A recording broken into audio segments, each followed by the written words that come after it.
kamayaman at kagalang-galang ng mga European ng bansagan. Hindi mo ba naaamin ang mga makitlat at makulang kolorete sa akin? Ang aking mamahalin at grandeng gusto. Nakalabay, kayo'y naniniwala sa kalabog ng ganda. Kayo'y magbigay-pugay. Sa Madrid, Donna Victorina de los Reyes de Espadán. Isang senyorita ng San Diego na nagmulang sa Espanya. Isang babaeng pinag-aabunan ng maraming mga kalalakihan. Ngunit isa lamang ang akin ng hirang napakasaya. Isang Kastila, doktor, at talagang marangal. Walang ibang hindi si Don Tiburcio de Espadán. Hindi pag-opihan, hindi rin matulungan. Ngunit may dugong Espanyol sa patayon para panaliliyan ng aming pag-ibig at iangat ang aking estado sa lipunan.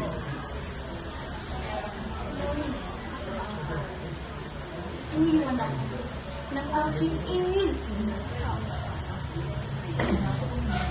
Pulsyo, isang lalaking mahina, duwag at walang paninindigan.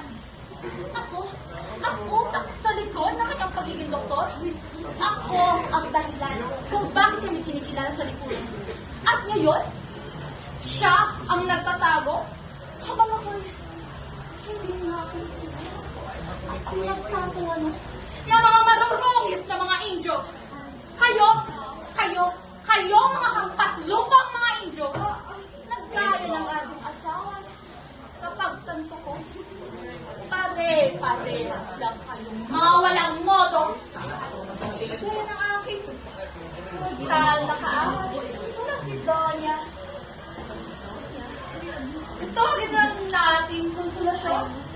Mapagmataas, bulas ito.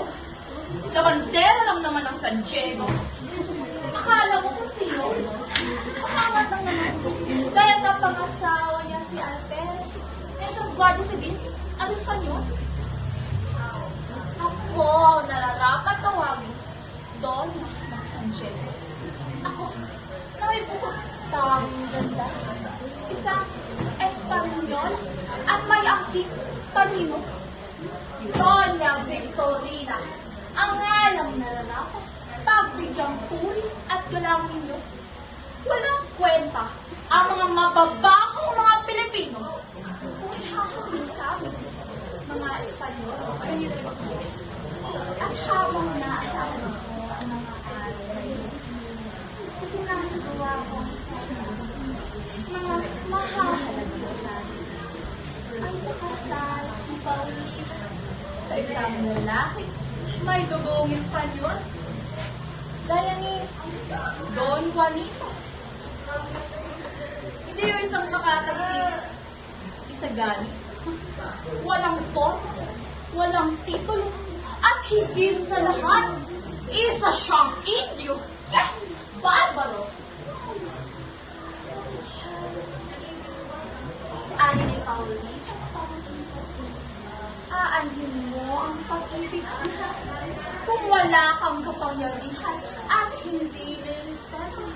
Abay, aapak-apakan ka lamang ng mga nakapaligid sa'yo, maging kasi naman ang mga pangit ng mga Pilipino.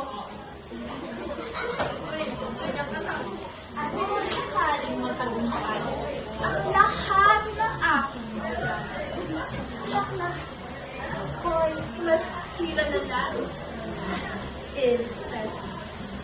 Mas lalo kong mapapakal sa inyong mga hampas lupang mga Indio kung sino. At ang aking nalay magiging sa kalatandaan. Hindi mo kailanman ang taas ng aking pangarap at ng aking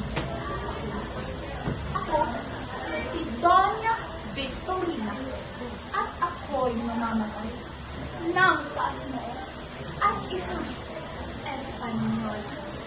Hindi tulad ninyo, mga hampas lupang mga angel,